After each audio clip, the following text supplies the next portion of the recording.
Have you ever felt like something's holding you back, but you just can't quite figure out what it is? Well, today we're going to dig into the wisdom of Shaolin Master Shi Heng to really understand those obstacles inside our own minds, and more importantly, find the tools to overcome them. Let's get right into it. So here's our roadmap. First, we'll identify what are called the 5 hindrances, the things that block our path. Then, we'll talk about the mindset shift you need to see them clearly.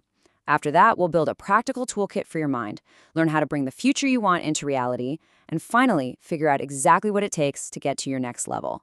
All right, so first things first, before you can build something new, you have to know what's in your way. Shi Heng lays out these 5 super common mental states, or hindrances, that stop us from getting where we want to go. Okay, so hindrance number 1, it's called sensual desire.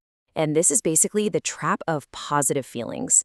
It's all those pleasant distractions that feel really good in the moment, but totally pull you off course from your long-term goals. And you see this everywhere today, right? It's chasing likes and fame on social media, getting sucked in by ads for things you don't need, or just losing focus because of anything that looks, smells, or tastes good. Look, these things aren't necessarily bad, but when they hijack your attention, they become a real problem. Next on the list, ill will.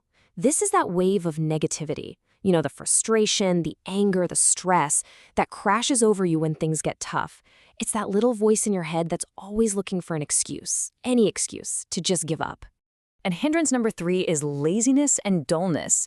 Now, this isn't about being a bad or lazy person. It's more about a lack of inner fire.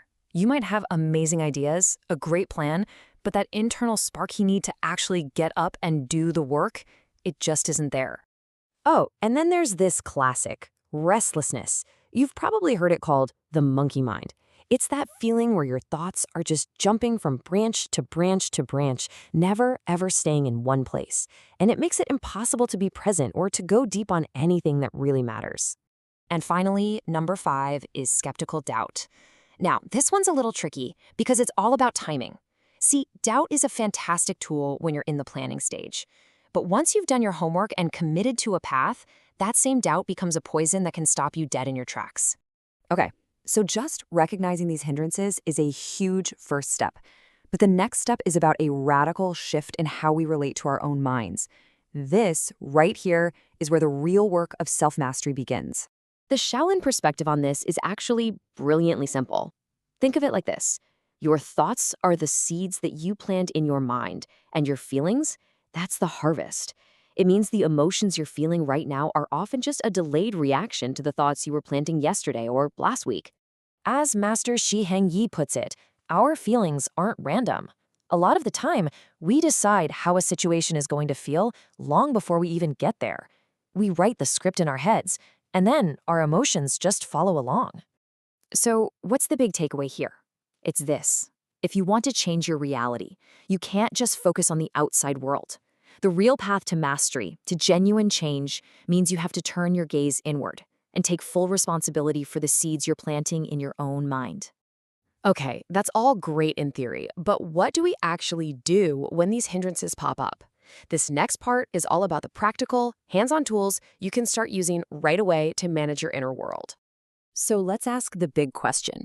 When that monkey mind is going crazy or that ill will is starting to bubble up, how do you actually handle it in the moment without letting it completely take over? One super powerful tool is the RAIN method. It's an acronym, really easy to remember. First, R, recognize the feeling is there. Then A, accept it. Don't fight it, don't push it away. Third is I, investigate it. Get curious, where is this coming from? And finally, N, non-identify with it. You see the feeling, you observe it, but you realize it's not you. It's just a visitor passing through. And what if a situation just feels completely overwhelming? The advice here is so simple, but it's a game changer. Adjust space and time. First, get some physical distance from whatever or whoever is causing it. And second, give yourself time before you react. The golden rule is, never ever make an important decision when you're in a heightened emotional state. All right, so once we have the tools to clear out the mental clutter, we can focus on the real prize, using that clarity to build the life we actually want. This is all about taking your vision and making it a reality. To really get this, we start with what's called Earth. This is your physical body. It's made from the elements of the earth. It's limited by time, and it has an expiration date. Its health is the foundation for everything, so you absolutely have to take care of it. But then, in complete contrast, you have heaven. This represents your mind, your consciousness, your imagination. Unlike your body, your mind is basically borderless. It can create visions of things that don't exist yet. It is your single most powerful, limitless resource. So what connects the two? What connects that limitless vision of heaven with the very limited physical world of Earth? Well, that's you. Man is the bridge. It's your will, your discipline, your actions. That's what takes an idea out of your mind and makes it real in the world. Master Shi Heng has this fantastic way of looking at it. He says life is like a video game. The challenges we face aren't just random bad luck. They're levels. They are tests we have to pass before we're allowed to move on to the next stage of the journey.